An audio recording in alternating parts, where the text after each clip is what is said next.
Welcome back to Second Breakfast. This is the third part of our crash course through the original Dune novel.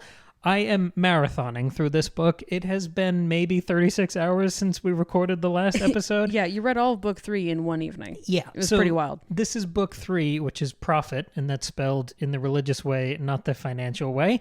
Yes.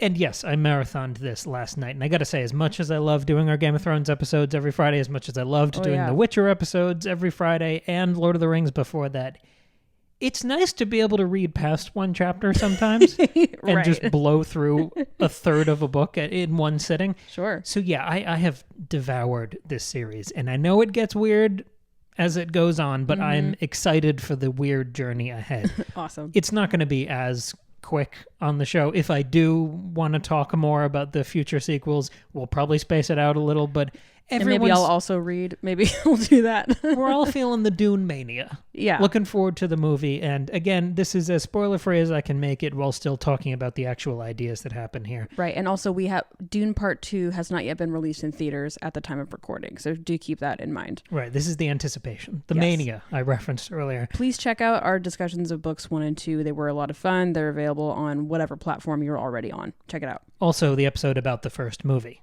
Oh, yeah, which was back from 2021. If you're on YouTube, we'll put it in a playlist for you. So a full bevy of Dune coverage here at Second Breakfast. So I'm very happy that I continue to be wrong. In both episodes we've done in the book so far, I've talked about Shakespeare and Henry IV.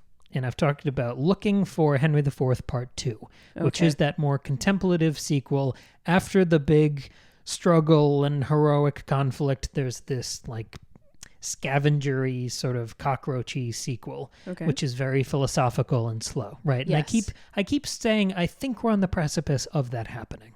And I thought that might happen here in the last book. It doesn't at all. I'm completely wrong. And I think I have a greater understanding of what Herbert is playing with. And the reason I talk about Shakespeare so much is obviously it's influential and important. It's an essential part of the canon. And I think it is part of a lot of stories, even when it's not intentional. Because a lot of these stories, characters, legends are archetypical, especially in Western fiction. Right, and a lot of the things that Shakespeare was doing, he didn't himself invent. He perfected and I think saw to some of its best potential, but a lot of it is not invented by him. But that's why a lot of it tends to appear in other things. It becomes a shorthand as a way to talk about certain big ideas. Right, because it's sort of like the common denominator that a lot of people can understand and remember. But also, to his credit, rarely do you see those ideas executed anywhere better than you do in Shakespeare. So I need to shift our Shakespeare for Dune now that I have the hindsight of having finished this first novel and seen all 3 of these books. Paul is moving from Henry IV's Hal, who I've talked about ad nauseum. I won't do that recap again. I think he's moved here from just being Hal to sort of being Macbeth. Ooh, okay. And we've talked about Macbeth a lot in the last year or so. Right. I feel like it's been more especially the last couple months doing our Game of Thrones stuff. There's been a lot of Macbeth overlaps there. House of the Dragon too. We did episodes for all of those episodes. Well, and I think it didn't hurt that about a year ago the Coen Brothers Macbeth movie came out, which we also did an episode. Yes. So yeah, because I've talked about this before, you've seen this from the movie, Paul has these visions. He's seeing more and more of the future. He doesn't know what's real, what he can trust. So it's the witches. No, I think it's that Macbeth is a story about it's not just a story about ambition. It's about a guy who's driven crazy by this vision of the future. Yes. And I think Paul's visions are getting to that point because they are shaky. These prophecies are uncertain. And I think the thing that's driving him mad and possibly turning him into this dictator figure is that possibility and interpretations of every future event as possibly playing into one of these futures. It's that endless parsing. It's this obsessive, possessive sort of mania that he's falling into. Well, and last time you talked a lot about how he's getting these different prophecies and ideas and legends about his potential from different sources, and they're different prophecies. Yeah. And so I can certainly imagine him struggling with what direction am I going? What direction am I supposed to go? How will what I do affect the direction I go? That's got to be a lot to wrestle with. And it's not all organic because some of it is from Fremen tradition or culture that he's learning about. Some of it is stuff that the Bene Gesserit have planted as part of this culture in their centuries-long project to implant this idea of a savior. Okay. And they've been doing all of this plotting and scheming behind the scenes and breeding people. And I mean, you saw the way they talked to Jessica in the first movie. Wow, that is such a fun take on religion. So you don't know what's real and what's fake. Uh-huh. But this like apocalypse that Paul is seeing in these visions, is he going to facilitate that? Is he trying to avoid it? Is he trying to just win? Is he trying to avenge his father? Yeah. This is what is spiraling out here in such beautiful operatic fashion in the third book of Dune. It's this impossible attempt to control or avoid certain outcomes of every fresh interaction. That's amazing. I love that. And you don't know if it's this death march, this blind death march towards Armageddon. That's really cool. Paul's story, which is very internal, I have confidence that it'll look good on screen, but I think there's an extra layer of that you get from the novel. Oh, yeah, of course. Especially because it's as dialogue-driven as it is, there's also an increasing amount of inner thought. Okay.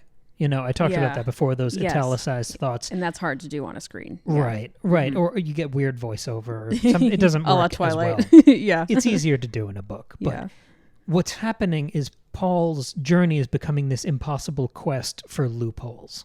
And that's where I see the Macbeth comparison. No man of woman born. Oh, sure. I mean, the fact that this story comes down to like a C-section loophole, that's very funny. Sure. But also it speaks to that sort of mania and fine print, you know, the trick of the genie stories, that you didn't specify exactly enough what you wanted, so they give you some bullshit version. Right. Some of that seems to be happening here. Okay, cool. And that we're spiraling through prophecy in a way that reminds me of the transformation Macbeth has from the beginning of the play to the end, where he's sort of manic and unrecognizable. Yeah. And I think that reframes the way we're talking about Henry IV here, too, because by twisting your Hal figure into Macbeth and then having a sequel, like Dune Messiah seems to be, where it closes out Paul's journey, instead of looking for Henry IV Part 2 on the horizon, now I'm looking at this possible sequel to Macbeth.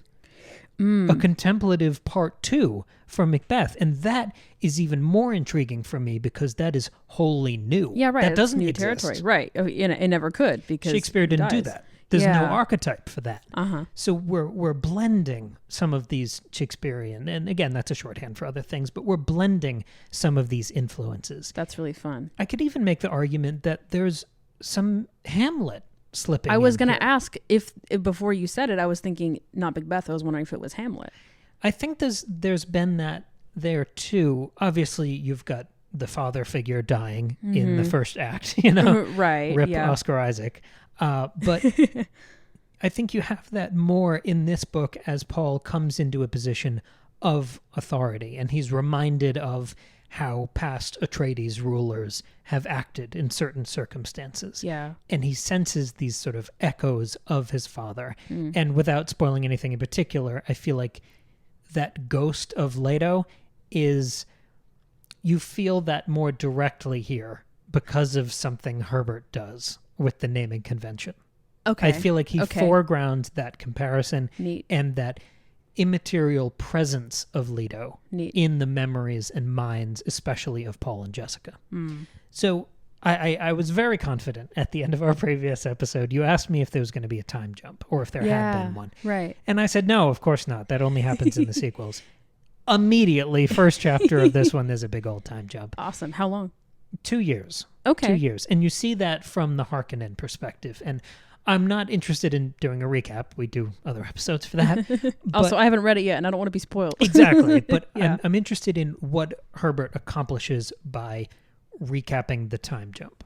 Because okay, so he like recaps it in the chapter, basically? Yeah, and like he's doing it from the Baron Harkonnen's perspective. Neat. You know, he's sort of scooting around the outskirts and plotting and scheming. And some things have happened in his life in those 2 years, but mainly there's been a massive jump forward in Paul's story. Okay. How integrated he is with the Fremen, his schemes, his mind going cuckoo. Those are the big things that have changed and advanced through this intervening time. All right. And the fact that we get those developments through these, again, we talked about last time, glimpses and glances. Yeah. We get more of that here as we hear reports and rumors and legends. So the Baron is finding out all of this, eagerly looking for information about this enemy down on Arrakis. But it feels like we're talking about Paul almost like he's a folktale. And that plays into these myths and legends that are almost sweeping him away. Well, right. Yeah. I was going to say that just adds to it. And then it's not just Paul who's hearing these legends and like having weird visions. It's everyone around him, including his enemies. So that's really interesting. And I keep talking about this dizzying quality of scale as this world gets bigger and the stakes get so much higher. And I think this makes literal that narrative zoom out. To view him from an interplanetary, from on high, to see what's happening in the ant farm below. I think that's a really interesting embracing of that scale. Yeah, I admired that. I continue to admire Herbert, but I think I'm getting a better sense of him as a writer now that I've finished this first book. Fun. Another thing we've played with in both previous episodes about this book is the dialogue focus. Yes, we talked a lot about that. I think that comes to a head here. Okay. That's the primary way this story is being told. And that means that sometimes you see the conversation about a big event instead of seeing the big event. Oh, okay. We got a lot of that with Tolkien. Remember the Council of Elrond is just recapping a bunch of things that happened through dialogue from Gandalf? Yes, and I think it helps that these chapters are mostly shorter than those. But yeah. Herbert is absolutely dedicating himself to that approach here. Wow. And it becomes risky and daring to the point that the increasingly rigorous focus on dialogue means a parallel mounting disinterest in the broader scenes of action and any sort of traditional narrative set piece. For example, multiple very important character introductions and births. I'm trying not to spoil things. Okay, I appreciate that. Major battles that are teased and like actively built up to, and even some deaths of seemingly principal characters all happen off page. Wow. Did you find that disappointing? Because I remember us discussing this when we read Tolkien, was that we were really disappointed in all the like off-page action. I was like, that would have been so cool to see Merry and Pippin take down Isengard and to see Gandalf fight with Saruman, but we didn't get to see it. We didn't like that. It's very risky, isn't it? Because there's one, I'm trying to kind of make opaque some of the things I'm talking about. There's a character who dies off screen. Okay. And you find out about that as the death is reported to another character. Okay. And you see the emotional... So you find out with the character. Yeah. Okay. But you could have seen the thing that led to the person's death. Okay. But isn't the thing that you're looking for anyway the emotional reaction, the impact, the consequence of that death? Yeah, the point is not the plot for the sake of the plot. It's the plot as it affects the characters. Right, and serves the characters. Yeah. And I guess from that perspective, all of this is still happening the way we want it to, but it is flirting with that question of, are we just unsatisfied by skipping some of these things? And I sort of have a bias here because I know Villeneuve is going to show us some of these things on screen. You can't resist that. Yeah. Also, the movie's 3 hours long and he's calling it a war movie. So there's going to be we stuff. skip over a lot of the battles here, but he's calling it a war movie, they're going to be on screen. Yeah, so sure. I'm sort of getting to have my cake and eat it too. That's true. You get to have both. I see the risky, adventurous, daring version of this story in the book, but then I'm also getting this gorgeously rendered screen adaptation. Do you still get some like on-page action and like big things happening, or is it all told after the fact in dialogue? How closely have you been watching the trailers? I know that he rides a sandworm, and I know that there's fighting. That's all I know. Yeah, basically you get action book kind of not bookmarking, bookending this final book of Dune, where it starts with the sandworm thing and ends with a duel. Okay. But there are a lot of battles and things in between that are kind of glimpsed more than they are experienced. Okay. Even though they do seem to radicalize and serve different characters' story arcs. Well, just because I'll say, last night when you were reading this, you kept looking up at me, and y'all know that emoji where it's not a smiley face, but it's like he's got the eyes, and then his mouth is just open and like a flat grin with his teeth just kind of out, like going like, like that's the face you kept making at me last night. So things were certainly happening that were impacting you and felt shocking. Yes. And maybe it's just that we just got to see Lord of the Rings in theaters, and I loved seeing some of those massive battles on screen. Oh, yeah. There's just part of you that wants to see that. Yeah. I mean, Tolkien does what you were talking about. Not Tolkien. Peter Jackson does what you were talking about. Yeah. He gives us the Isengard battle instead of telling us about it after the fact. He expands Helm's Deep. He shows us Saruman and Gandalf. So. Right. And part of me wants to see the Helm's Deep scenes. Yeah. So the fact that I don't get that initially could throw you a little, but all of those moments that I looked over to you during, those were all massive character moments. Okay, so not like big action, but important character decisions or things they said. Right, it was decisions, reactions, revelations. Okay. And those are, I mean, they're just coming in waves in this book. So do you think maybe he is, I mean, it seems like he's got lots of reasons for really having this dialogue focus, but do you think part of it is so that those character moments feel just as, if not more important than the big action sequences? It's hard to tell sometimes how intentional some of these things are, because I know I've read interviews with certain authors who don't like writing action. Yeah, I mean, it's hard. It is, and it becomes very sort of tit for tat, doing endless physical descriptions of the same sort of motions. Right. Sapkowski's a master at it, but some people have a harder time. Right.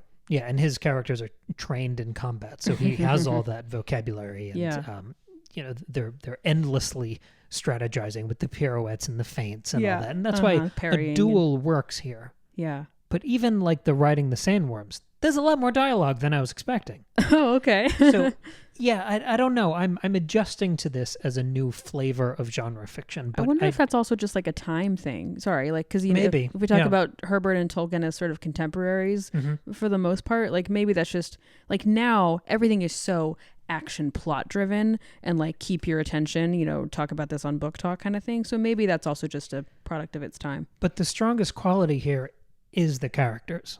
So I can't fault him for leaning into that. Yeah, right. Because it's still so good. It serves the strength of the characters so well. And that is something your brain can imagine.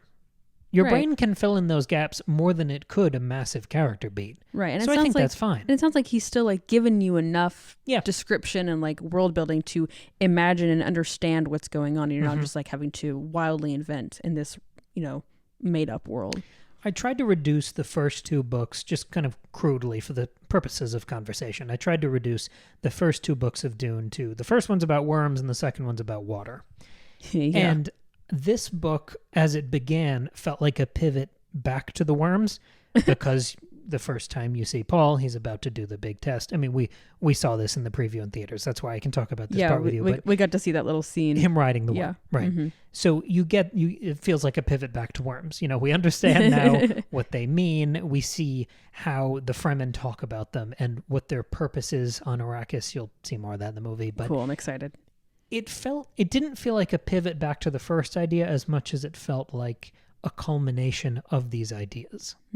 Because it almost feels like a graduation ceremony. The effect overall is additive.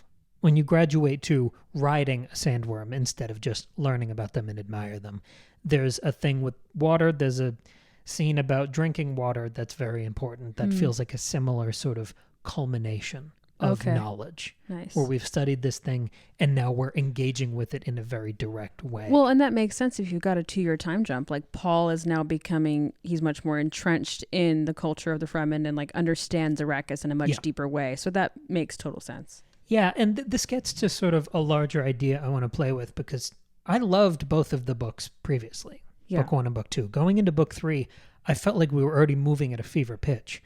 But it feels so much quicker and more enthusiastic, which is a strange thing to say because the previous two didn't feel slow or unenthusiastic. Right. But there's something there's a rejuvenated quality to Book 3 here. Well, and you want that in your final act of your book. You want things to ramp up and get or the end of your trilogy. Oh, yeah, and that's what this feels like, which is weird because I know the next novel, Dune Messiah, is short enough that it's kind of Book 4 of the original Dune. Right, we talked about that last time. So this isn't really the end of the story, especially with 5 sequels, but it is sort of the end of a trilogy. And it has that ferocity of pacing that reminded me of some of my favorite parts of Return of the King. Does it feel like a complete story? Well, this is what I'm trying to build to, because I don't know if it's the time jump, which does serve to keep things moving. Yeah. I don't know if it's that patchwork style that makes this, when it's hitting on all cylinders, it feels like a greatest hits of these events, even when you're skipping past some of the obvious set pieces and going straight forward to the big character crossovers and callbacks. For example, we end up finding out what happens to all of the scattered Atreides lieutenants who were thrown into the wind after that Harkonnen raid. Yeah. I feel resolution with a lot of those characters. So the question becomes at the end of this book, and even I started writing this before I got to the last page, was, could this be the end of the story? And I think the only way I can answer that after having read the final page here is that most major storylines feel complete here. The characters have all gone through some major arc or change. They've developed. We've got these futures teased out. And even though there are some like semi-cliffhangers, sort of teases of the future and things that haven't happened yet, they all feel predictable, not in a bad way, but because we've spent so much time with prophecy. And I feel like we're sort of locked into a future at the end of the book. So things almost feel like a foregone conclusion. And the fact that Herbert has trained us to not expect to see big set pieces means that we can almost see the future. Even though it's not in this book, it feels almost like, oh yeah, my brain can fill in the blanks of what's about to happen in the same way I've had to do throughout the book. Sure. So like if you were reading this, like imagine that Dune Messiah and none of the other novels after this existed. Would you have like read this last page and like been like, that was a great story? Or would you have almost been, you wouldn't, so there may have been a little bit of like, I wish there was a little bit more. And this is I think the point and why I'm so excited to keep reading in this series. All of the principal characters and plots are close enough to resolved that I feel like I could fill in the gaps and walk away almost satisfied. The only exception, the only thorn sticking in my side is Paul. Well, right, yeah. And the end of his story, individually and in particular, is absolutely haunting. This is a ghost story of an ending, but just for a protagonist. And I'm not saying he like loses and he's alone on an island thinking about what he's done. That's not what I mean by ghost story, and I'm trying not to spoil it. But yeah, of course, he is at the end of this book a fully realized version of himself. And he's everything he's been warning and teasing, but he is also unrecognizable. Wow. And it's that simultaneous contradictory duality of the character. It's such incredible work. I talk about Herbert being so good with characters. This is his best character. Awesome. So it's that much stronger.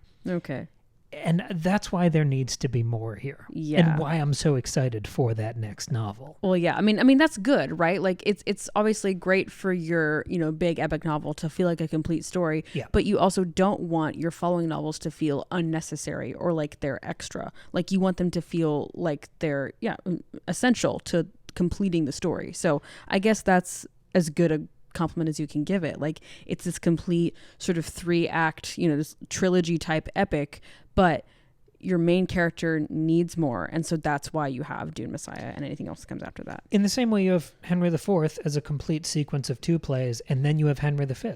Right. Which is sort of a direct sequel, but it's not called the same kind of thing. And Shakespeare's histories form a larger sequence of a lot of plays strung together. Yeah, because it's history. That follow a dynasty. And I think that, in the end, will always be the strongest parallel for what Herbert is doing here. Because we know that this series overall, the main 6 books written by Frank before he died, are all following these different rulers across millennia dealing with the planet of Arrakis. Right. So we know his interest is much more sweeping than even this boundless character of Paul that he's created. So the expectations are adjusted accordingly. I'm expecting to be able to dip in and out of different eras of this dynasty or whatever it's going to become. Amazing. There are 2 lines I want to talk about that I think embody a lot of the ideas I'm trying to get to in this discussion. And this is how I want to close out the episode. The first one is, grief is the price of victory. The beautiful thing about Frank Herbert's writing is that he will drop a fortune cookie bomb like that you could spend a whole book unraveling and debating. Yeah. In a different context than how it applies to the overall story. Nice. We talked about that line from Kynes in the last discussion, And I think this hits a similar note. The one about the most dangerous thing is a hero or something like that. The worst thing that can happen to your people is that they fall into the hands of a hero. That's what it is. I think something like that. Yeah.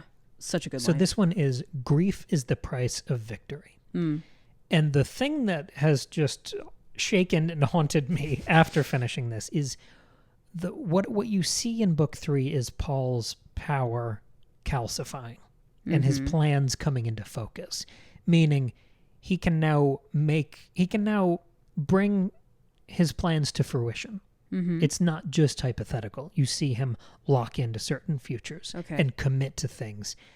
And part of this is indefensible. Yeah. He does some bad things here. Yeah, that seems to be what's happening here. Yeah. But there is a context to those bad things. Well, that's the best kind of character, is when you understand why they're doing what they're doing, even if it is horrible. And there are bad decisions he makes and risky decisions he makes when the risks are not his to make. And you can root them possibly back to some personal losses and tragedies, but only partly. Yeah. There's a limit to that. Grief is the price of victory. Yeah. What does victory mean? For who? And grief can also be a justification or a blank check. Sure. For whatever vengeance, wrath, and torment you want to bring down on an unsuspecting planet. Right. So you see the risk in all 3 of those major words there: grief, price, and victory. You see how malleable and dangerous they all are. Yeah. While you see this prophecy come to pass. When he tosses out some of these plans that are not like objects for discussion, it's just, we're doing this now because I'm the prophet and you don't get to question me anymore. Yeah, right. You see like bits of shock from some of his advisors. Yeah. There's one thing he does that you get inside a character's head as they're reacting to it, and they call it heresy. Oh, geez, yeah. Paul is leaning into his own mythos. Yeah. And it gives you that sense of betrayal, like he's been stoking the flames and seeing those legends grow. And now he's weaponizing them. Wow. He's relishing his situation. It reminds me of the Targaryen turn. Yeah. But done better. And that's sort of unfair because George hasn't written the last book and we haven't seen fully how Dany gets to the penultimate episode of the show. Sure. But there's something so sour and ruthless and comfortable in what happens with Paul here. Yikes. It's not just, a character we like is inflicting horrors. Anakin is killing the younglings. It's the breezy nature of the horror. Yikes. The risks and sacrifices he makes, these gambles, are needless and careless and callous. Wow. And it serves that zooming out as he becomes this creature of prophecy and chasing mysticism and future in the same way Macbeth unravels until he's barely human. It serves this same function of zooming out, trying to see the whole board, trying to control not just now but the future and dynasties and who will be king, who will beget kings. It's this impossible scale for a character, and it abstracts him to the point that he seems to lose his humanity. And this is where we get to the last quote that I want to play with. Okay, awesome. Which is, it's very fun. It's almost a punchline in context. Okay. It's part of this strategy session where it's Paul and a couple of his lieutenants, and they're watching for what the enemy's going to do. And they see the enemy do something that is like a calculated risk. It's not like this declaration of war, but they're sort of hedging. Okay. And you see Paul almost admiring what's happening. And the line is, he's looking out at this thing that I'm trying not to describe, and he calls it a subtle piece of business. Okay. And it's repeated a few times. A subtle piece of business. As he's parsing the enemy plan. And it feels like a larger commentary on Paul's evolution here in book 3. Because he doesn't become a fire-breathing dragon. Right. He's not Darth Vader at the end of this. And that's not what I mean. But it's just that subtle commitment to it. Where he can rationalize what he's doing as for a higher power, a larger purpose, the greater good. These things people gesture at to rationalize themselves. You can say a lot of these decisions are business and not personal. And that's a great way of abstracting the personally particularly shitty things you're doing. Right. And there's some of that abstraction happening here. And I don't know how much I can absolve him of any responsibility here. Yeah. Because I have a loyalty to Paul as the character who brought us into this world. Of course. When you start the book, he's a 15-year-old kid, and you know his dad's right about to die. He's got that, like, you know, Simba with his dad thing. From the second they're introduced, you know he's not long for this world. Yeah. So I have a sympathy for the character, and I want to find compassion for him in all moments, especially because bad things keep happening to him. Sure, yeah. You see the danger he faces with his mom. You see the turbulence of that relationship. And I'm sure you find yourself, you know, asking yourself, okay, what would I do in that situation, right. you know? And I think this is the subtle piece of business, that subtle shift. In the same way we've shifted the type of Shakespeare that we can apply to this story, I think naming the third book Prophet is the clue for how I shift my understanding of Paul, and I detach some of the emotion and just admire the writing. Because when I talk about characters like Macbeth or Hal or Hamlet or any of these characters, there's no moral judgment. Yeah, there's no qualitative, like, it's not about that. I don't like them because they're good or they're bad. I like them because they're interesting. Yeah, right. And they all do horrible things. They're all like liars and murderers. And I saw an interesting thread on Twitter the other day talking about Aragorn killing the mouth of Sauron being technically a war crime.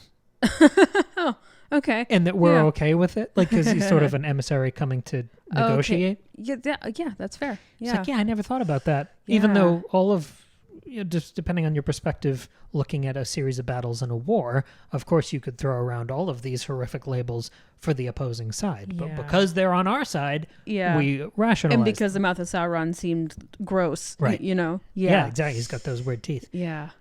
And I think I'm having some of that shift here where Paul is not a sympathetic 15-year-old anymore. I mean, he's 17 now. Ooh. Huge difference. But it's more that he's becoming one of those great characters who I want to think and talk about. And that is the subtle shift, the subtle piece of business. Because the more a character is prophetic, the more he can see the future, the more he's getting an increasingly clear and far-reaching understanding of the future and bringing that future to pass, every subsequent bad thing that happens, every sacrifice, every horror that he inflicts, isn't just it's not just permitted, it's almost by design. Oh, yeah. If Paul is becoming a prophet, and almost maybe at some point an almighty godlike figure, we're moonwalking into problem of evil territory. Oh, for sure. Yeah. Where it's not just about the evil that is allowed, but the evil that is ordered. That's crafted, yeah. His culpability isn't just passive, but it becomes active the more powerful he becomes. Right, very scary. And just as you get to the point of being able to comfortably condemn the character, Herbert just undercuts it enough to make you hesitate. And you maddeningly cut this character with moments of doubt and fear and clarity, where you jump into Paul's thoughts and mind at the moment where you think he's damned or gone or off his rocker, and you see just a little glimpse of his humanity again. Wow. Awesome. Like right every time you think he's clearly on one side or the other, Herbert kind of pulls it back. And I don't mean that he doesn't condemn the character. I assume he's not like justifying what Paul is doing. I just mean that I don't think Frank Herbert's portrait of Paul here is a simplistic parody. Yeah. I don't think it's like an ad absurdum tyrannical portrait. Yeah, it's not just like a cautionary tale. Yeah. It definitely is that about strong men and leaders and people who will weaponize religion and control resources and wickedly dominate people. I think there's corruptive power. All of that there, but not at the expense of complex characterization. Yes, right. Or an engaging story. It's still those things while sending a message and being some sort of prophetic fable. It's not at the expense of the difficulty of the characters. Cool. And that's what I think a lot of these sort of stories fail at, because they want the villain, if he is a villain, the anti-hero, the hero, whatever the hell he is at this point, they want that to be so clear, and they're worried about the message being misunderstood. Yeah, of course, yeah. I don't think you can miss the message here. Okay. But neither can you resist the character. and engaging with the character, being fascinated by him. He keeps talking about wanting to prevent a greater war or a jihad. All of these loaded phrases, I mean, differently in 1965, but right. all of these calamities that he's gesturing towards and seeing. Is this a 15-year-old who's trying to prevent these things happening? Or is this a young prophet seeing the way he can capitalize on them and ride the wave to ultimate power? It's this rickety escalation. I was worried there might be a moment where he turns bad or turns good. Right, and then it becomes too like definitive and simple, black and white. Yeah. And instead, we're riding that, like, do you remember that scene in Oppenheimer where he's climbing to the very top of that ladder to like look at the bomb one last time? For the test, yeah. That's what we're doing here. It's that continued rickety escalation. And it gets worse the higher you go because you're closer to the wind. Right. And this is my little prophecy as we go into the movie, as we go into Dune Messiah. I do not think the end of Paul Atreides is going to be Hamlet or Macbeth or Hal from Henry IV. I think the farther we get into this grasping paranoia, the end game for this character is Richard III. Ooh, okay. Very cool. The ultimate schemer. Yes, right. The guy playing 50 games of chess at once. Yeah. And the way he flames out in spectacular fashion, I think that's what's going to happen here. Where that character, from the very first scene you meet him, you don't think about hero or villain. You think about this magnetic, impossibly interesting, engaging character who's talking to the audience as much as he's talking in these scenes. I mean, that's why House of Cards is so good, because you're playing with not just the setup, but the narrative and rhetorical tricks that make the character so engaging. And that makes me think that Herbert's been laying track for Richard III this whole time. Yeah. With the dialogue focus. With all the internal and thoughts. The thoughts. Yeah, which are just soliloquies to the audience. You even talked about how there's like a moment in, I think, book 2. Some of those solo where scenes. There's some like soliloquy type, serving the same function as a soliloquy scenes in there. So, that's really fascinating. So that's the vision I'm seeing. I like this is just combining all your favorite Shakespeare plays. And if someone had told me that, I would have read this years ago. So yeah, I think we're going towards Richard. That's really fascinating. But I'm not doing a recap, obviously. Yeah. The book's fantastic. Yeah. This third book in particular sounds like it. Was amazing. Which was is it fair to ask which one was your favorite? They're all my favorite in different ways. Cool. Okay. Awesome. So it was like solid the whole way through. Didn't get boring. Didn't get repetitive. No, and incredibly distinct. Cool. They're 3 really fascinating books that happen to be between the same covers. Very cool. Very cool. Yeah. Yeah. I can't believe how much I've enjoyed this book. And I've loved just marathoning it. So do you feel like excited? Based on what you said last night, you seem confident and excited about the movie, about Dune Part 2. Oh, yeah. Because, again, we're going to get to see some of those things that Herbert sort of skipped past. But also, there is some truly weird shit in this book that I can't spoil because it's the weirdest. It's the stuff I want to watch you watch on screen. Oh, I can't wait. It's going to be so fun. And I have faith that Villeneuve is going to go for it. Awesome. Well, needless to say, we will, unless we just despise the movie, we will be talking about the movie. So look out for that episode. We will be talking about the movie. Yeah. Well, this is awesome. I'm so glad that you've loved this book. It's been so cool to hear you talk about it. And it is making me, I did already restart the book recently. I'm just not nearly as far as that's the dream you got. So yeah, I'm excited to read this more. I'm excited to hear you talk about Dune Messiah. I'm excited to see the next movie. This is awesome. Because we're recording these episodes in this quick little bubble as I'm blowing through the book, I'm very excited to see what the audience thinks about this. Yes, me too. What did you think about where book 3 went? What do you think about where this series goes without spoiling it fully for me? Yeah, please don't. Yeah. Is this, or do you see any of these Shakespearean architectures that I'm trying to put on here? Are there other Shakespearean or other literary connections that you have recognized and identified and want to talk about? Share that in the comments below if you're on YouTube or Patreon. Or you can always, if you have like lots of thoughts to share, you can send us an email secondbreakfastpod@gmail.com. We often, if you haven't been to our Game of Thrones episodes, we will often read out listener comments and suggestions and questions and respond to them in our episodes. So it's not just like for us to read, but we do like that. But it's also to engage with on the show. So and we do recaps for those. for Game of Thrones. Oh, for Game of Thrones, yes, we do recaps on that. Yeah, because that we're doing like deep dive, chapter by chapter, deep analysis on those. So it's a lot of fun. Go check us out over there. And if you want even more content from us, head over to Patreon. $2 a month. You can support the show. You get a new bonus episode or more than one every month, and you get access to the whole back catalog of 25 episodes we've compiled up over there over the last 2 years-ish. Yeah, almost. Thank you very much for listening. I'm very excited to move on to Dune Messiah. If I do have enough thoughts to do an episode about that, it'll be in a little while. Yeah. I imagine. Yeah. I don't think it'll be 24 hours from now, but probably not. Who knows? Who's to say? We're going to go buy the book today. So thank you for listening. Thank you for watching. If you're over on YouTube, I felt when we watched the first movie the first time that I felt kind of the siren call of a massive new franchise in the same way we've so dug into Lord of the Rings, Game of Thrones, Harry Potter, all these things through our lifetime, The Witcher. I feel like I'm well and truly in that. It's one of your big all-time series now. I think so. Even if it goes completely off the rails from here, what a wonderful time I've had. Yeah. Yeah, and those movies are on that level.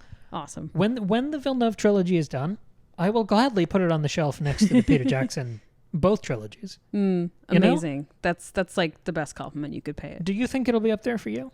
The way you're describing it, I think so. Do you think the first movie so far is living up to that? I mean, yeah, because we talked about this when we did our Dune Book 1 episode, when we resaw Dune Part 1 in IMAX. They were showing it a few weeks ago. Oh, yeah. And that experience was so much more exciting than when we watched it at home when it first came out, because that was 2021, no theaters and stuff. But I was like, this is a really, really excellent movie, and I'm so in it immediately. Like, I am so invested in the world and the characters and what's happening, the way I was with things like Harry Potter, Game of Thrones. I'm Lord of the Rings. Like, I'm excited. I think it's gonna be up there, and I'm hearing only good things about the second movie. I'm trying so hard not to have these monumental expectations. They're sky high, though. But people are saying really good things about this movie. I'm nervous, almost. I know. I'm like, I want it to be amazing, and it's going to be so disappointing if it's not. But I'm so excited. I'm nervous. Yeah. But I am confident having read the end of this book. So okay, cool.